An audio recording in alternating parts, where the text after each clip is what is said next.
নমস্কার বন্ধুরা, অতসী সহজ রান্না করে আরও একটা নতুন রেসিপিতে সবাইকে স্বাগত। আজকে আমি তোমাদের সাথে শেয়ার করব সেদ্ধ পুলি বা ভাপা পুলি। এই শীতকালে পুলি পিঠে খেতে ভীষণই ভালো লাগে। আর এই পিঠে বানানো ভীষণই সহজ, খুব সামান্য উপকরণ দিয়ে বানানো হয়ে যায়। দেখে নেওয়া যাক আজকের আমার এই সহজ রেসিপিটি। প্রথমে গ্যাসে আমি একটা কড়াই বসিয়ে দিয়েছি। তারপর আমি দিয়ে দেব একটা গোটা কোরানো নারকেল। সমস্ত নারকেল কোড়াটা আমি দিয়ে দেব। তারপর আমি দিয়ে দেব খেজুরের গুড়। আমি এখানে 200 গ্রাম খেজুরের গুড় দিয়ে দেব। তারপর গুড় আর নারকেলটা খুব ভালো করে মিশিয়ে নিতে হবে। মিডিয়াম ফ্লেমে রেখে খুব ভালো করে গুড় আর নারকেলটা ভালো করে মিশিয়ে নিতে হবে। নারকেলের এই পুরটা বানাতে বেশিক্ষণ টাইম লাগে না, 5 থেকে 7 মিনিটের মধ্যেই পুরটা একদম রেডি হয়ে যায়। দেখো, যখন দেখবে গুড় আর নারকেলটা একটু মাখো মাখো হয়ে গেছে আর একটু হাত দিয়ে দেখলে চটচট করবে, তখন ভাবে পুরটা একদম রেডি হয়ে গেছে।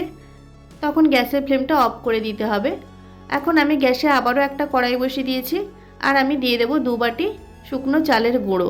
চালের গুঁড়োটাই আমি আগে থেকে লবণ মাখিয়ে রেখেছিলাম। চালের গুঁড়োটা একটু ভেজে নিতে হবে একদম লো ফ্লেমে।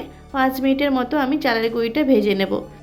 পুলি পিঠে যদি চালের গুঁড়িটা একটু ভেজে নিয়ে বানানো হয়, তাহলে পিঠেটা বানানোর পর অনেকটাই নরম থাকে আর একটা সুন্দর গন্ধও হয়। দেখো, চালের গুঁড়িটা আমি 5 মিনিটের মতো ভেজে নিয়েছি।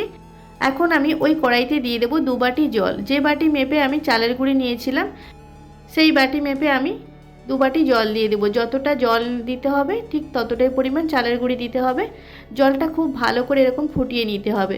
ভালো করে জলটা ফুটে গেলে তারপর ভেজে রাখা চালের গুঁড়িটা দিয়ে খুব ভালো করে মিশিয়ে নিতে হবে। গ্যাসের ফ্লেমটা লো ফ্লেমে রেখে চালের গুঁড়িটা খুব ভালো করে জলের সাথে মিশিয়ে নিতে হবে।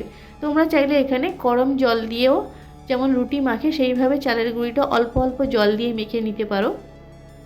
এখন আমি একটা ঢাকা দিয়ে গ্যাসটা অফ করে আমি 10 মিনিটের জন্য রেখে দেব।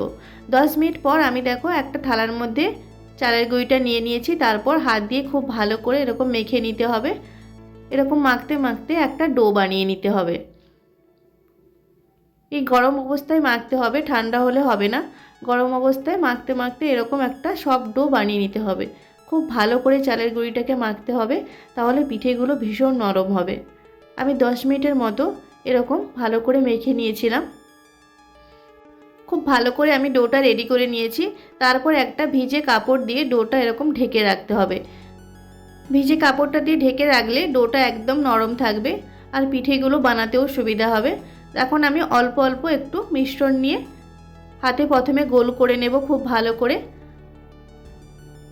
করে গোল করে নিতে হবে। তারপর 2 হাতের তালু দিয়ে একটু চ্যাপটা করে নিয়ে এরকম দুটো আঙুলের সাহায্যে দেখো সাইডগুলো এরকম পাতলা করে একটা বাটির মতো রেডি করে নিতে হবে। ভিডিওতে যেভাবে দেখছো ওইভাবেই বানিয়ে নিতে হবে। খুব সুন্দর একটা বাটির মতো বানিয়ে নিতে হবে। দেখো, আমি রেডি করে নিয়েছি। এখন আমি 1 চামচ পুর দিয়ে দেব। খুব বেশি পুর দেওয়ার দরকার নেই। পুরটা দিয়ে এইভাবে মুখটা আটকে দিতে হবে।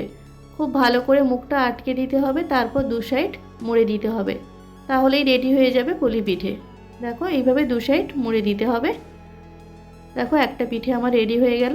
এইভাবে সমস্ত পিঠেগুলো আমি রেডি করে নেব। ভীষণই বানানো সহজ, যে কেউ একবার দেখলেই বানাতে পারবে। দেখো, খুব ভালো করে এরকম একটা বাটির মতো রেডি করে নিতে হবে। যখন এইভাবে বাটির মতো বানাবে তখন খেয়াল রাখতে হবে বাটির সাইডটা পাতলা হবে, তবে মাঝখানটা যেন বেশি পাতলা না হয়, তাহলে পুরটা দিয়ে আটকানোর সময় ভেঙে যেতে পারে। মাঝখানটা একটু মোটা রাখতে হবে। তারপর পুরটা দিয়ে মুখটা আটকে দিতে হবে। তারপর 2 সাইড এরকম মুড়ে দিতে হবে। দেখো, আমার আরও একটা পিঠে বানানো হয়ে গেল। এইভাবে আমি সমস্ত পিঠেগুলো রেডি করে নেব। অবশ্যই তোমরা শীতকালে এইভাবে পুলি পিঠে বানিয়ে দেখো, ভীষণ ভালো খেতে হয়। আর আমি জানি প্রত্যেকেই বাড়িতে পুলি পিঠে বানাতে পারো, তবে আমি কিভাবে বানাচ্ছি সেটা আজকের আমি তোমাদের সাথে শেয়ার করছি।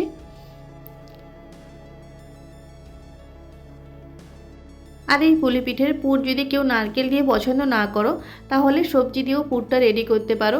শুধু বাঁধাকপির তরকারি দিয়ে করতে পারো বা বিভিন্ন রকম সবজি দিয়েও রেডি করতে পারো। দেখো, সমস্ত পিঠেগুলো আমি রেডি করে নিয়েছি।